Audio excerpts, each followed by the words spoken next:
በዘንድሮ ሰባተኛው ጠቅላላ ምርጫ የኢትዮጵያ ሕዝብ አሸናፊነቱን አረጋግጧል አለ ትብብር ለኢትዮጵያ አንድነት ፓርቲ። የትብብር ለኢትዮጵያ አንድነት ፓርቲ የምርጫ ጉዳዮች ኃላፊ ምርጫው ስንሻው ሕዝቡ ትልቅነቱን ፍላጎቱንና ሰላም ወዳድነቱን በምርጫ አረጋግጧል ብለዋል። አሸናፊው የኢትዮጵያ ሕዝብ ነው። መንግስት ይመጣል፣ መንግስት ይሄዳል። መንግስት ጎርፍ ነው፣ ይመጣል ይሄዳል።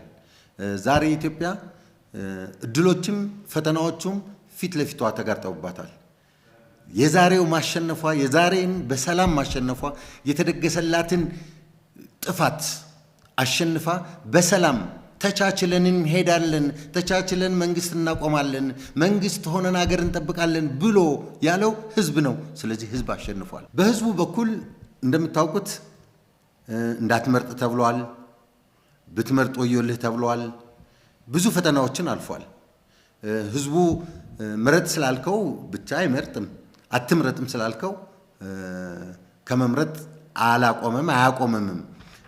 እኛ ሰላማዊ ትግልን መርጠን እንታገላለን ብለን በህዝቡ ፊት እንደመቅረባችንና ሰላማዊ ትግሉ መቀጠል አለበት ብለን አምነን ኖ በምርጫው መሳተፍ አለብን ብለን ከጀመርንበት ጊዜ ጀምሮ ህዝቡ ለሰላም ያለውን ጥረት አላጓደለም። እኛን በማገዙ በኩል አላጓደለብንም። ያቅሙን ሁሉ አድርጓል። የህዝቡን ትግስት፣ የህዝቡን ፍላጎት፣ የህዝቡን ትብብር፣ የህዝቡን ዕውቀትና ጉልበት ተጠቅመን ነውና በእውነት የኢትዮጵያ ህዝብ መከበር ያለበት መመስገን ያለበት ህዝብ ነው። ድካማችን ምን አልቀረም። ቢያንስ ሰላማዊ ሽግግር ኢትዮጵያ ውስጥ እንዲኖር ይህ ትብብር ያቅሙን ጥረት አድርጓል። ምርጫው ብዙ መልእክት አስተላልፏል ያሉት የትብብር ለኢትዮጵያ አንድነት የምርጫ ጉዳዮች ኃላፊ ምርጫው ስንሻው የኢትዮጵያ ጠላቶችን ቅስም የሰበረ የኢትዮጵያ ህዝብ ለአንድነቱና ለሰላሙ ያለውን ቁርጠኝነት የገለጸበት በዚህም አድናቆትን ያተረፈበት ነው ብለዋል። ለዚህ ምርጫ እኛ ብቻ አይደለም የተደሰት ነው። በእውነት በየሀገራቱ የምናየውን ትርምስ ሁሉም ዓለም በየዓላማቱ ያለውን ትርምስ ከምርጫ ጋር በተያያዘ የሚነሳውን ውጣ ውረድ ዓለም ያየው በመሆኑ በተለይ እንደ አፍሪካ ህብረት ያሉ እንደ አውሮፓ ህብረት ያሉ አሜሪካ፣ እንግሊዝ፣ ፈረንሳይን የመሳሰሉ እነ ጃፓንን የመሳሰሉ ለልፋታችን ዕውቅና ሰጥተዋል። ለድካማችን ዕውቅና ሰጥተዋል። በሰላም የምንታገል ኃይሎች መሆናችንን ለዓለም አሳይተናል።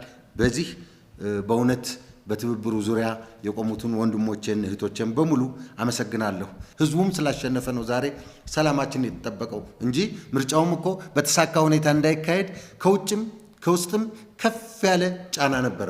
ግን ያንን ሰብረን ወጥተናል። እኛ የኢትዮጵያ ህዝብ ታላቅ ህዝብ ነው።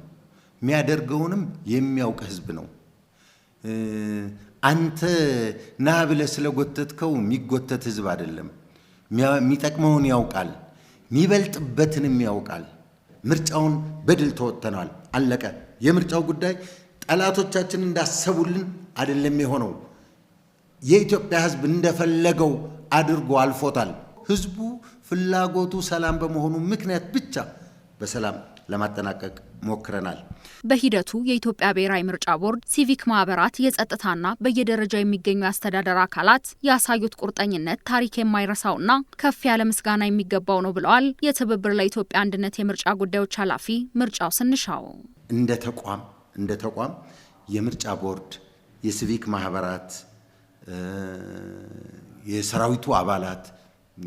የሰራዊቱ አባላት፣ የጸጥታው አባላት፣ የቀበሌው ሹሞቹ፣ የክልል ባለስልጣኖቹ፣ የወረዳና የዞን መሪዎቹ ሁሉም ይህ ምርጫ የተሳካ እንዲሆን በየአቅማቸው ላደረጉት ነገር አክብሮታለን። ከፍ ያለ አክብሮታችን ይድረሳቸው እላለሁ። ምርጫ ቦርድ ለኛ የከፈለውን መስዋዕትነት፣ ምርጫ ቦርድ የተወጣውን ኃላፊነት ለኢትዮጵያ ህዝብ በግልጽ መግለጽ ፈልጋለሁ፣ በግልጽ መናገር ፈልጋለሁ። ከመጀመሪያው ጀምሮ ከበጀት ምደባ ጀምሮ የሰው ኃይል ስልጠና፣ የፓርቲ አባላትን ስልጠና፣ የፓርቲ አባላት ምርጫውን እንዲያስፈጽሙላቸው ያመጧቸውን ሰዎች ጭምር በማሰልጠን የፓርቲ አባላትን ራሱን ፓርቲውን ወደ ውድድር በሚገባበት ጊዜ የክርክር ስልቶችን ባለሙያዎችን በመጋበዝ አምጥቶ አሰልጥኖናል። ለዛ ታላቅ ክብር አለኝ። በሁሉም አካባቢዎች በሁሉም የፖለቲካ ፓርቲዎች የተነሱ ቅሬታዎችን በመፍታቱ በኩል ያደረገልንን አስተዋጽኦ በቀላሉ አላየውም። ትልቅ አስተዋጽኦ ነው። ረድቶናል። በሎጂስቲክ እኛን በማገዝ ብቻ አይደለም ጉልበት፣ ዕውቀት፣ ገንዘባቸውን በእውነት ሰውተው ቅዳሜና እሁድ ሳይቀር የእኛን ጥያቄዎች የበርካታ ፖለቲካ ፓርቲዎችን የየቀበሌ ችግር ለመፍታት ከመጀመሪያው የውድድር ቀን ከመጀመሪያው የፉክክር የቅስቀሳ ስራ ጀምሮ እስካሁን እስከ ድምፅ አሰጣጥ ስነ ስርዓቱ ድረስ ምርጫ ቦርድ ያደረገልንን ነገር በእውነት ይሄ ነው አልልም። ከልብ በኢትዮጵያ ሰፊ ህዝብ ስም አመሰግናለሁ። ምርጫው ብዙ መልእክቶች የተላለፉበት ከመሆኑ ባሻገር የሚመለከታቸው አካላት ሁሉ ኃላፊነታቸውን እንዲወጡ ያሳሰበ ነው ብለዋል የትብብሩ የምርጫ ጉዳዮች ኃላፊ። ሁላችንም ተስፋን ሰንቀን ሰላምን ናፍቀን በሰላም የሚጠናቀቀው ነገር ለነገ የዴሞክራሲ መንገድ፣ ለነገ መተማመን፣ ለነገ አንድነት፣ ለነገ አብሮነት መሰላል የሚሆን ሌጋሲ ጥሎ አልፏል።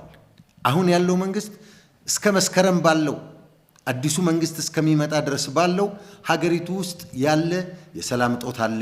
ሀገሪቱ ውስጥ ያለ እስከዛሬ ያልተፈታ ችግር አለ። እስከዛሬ የታሰሩ ወንድሞቻችን አሉ፣ እህቶቻችን እስከዛሬ በእስር ቤት ውስጥ ያሉ አሉ።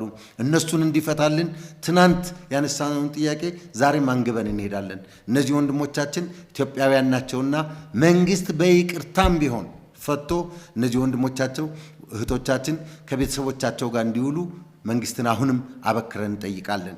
በሌላ በኩል መንግስት የዜጎችን መብት ብቻ አይደለም የዜጎችን ደህንነት የማረጋገጥ መብት አለው።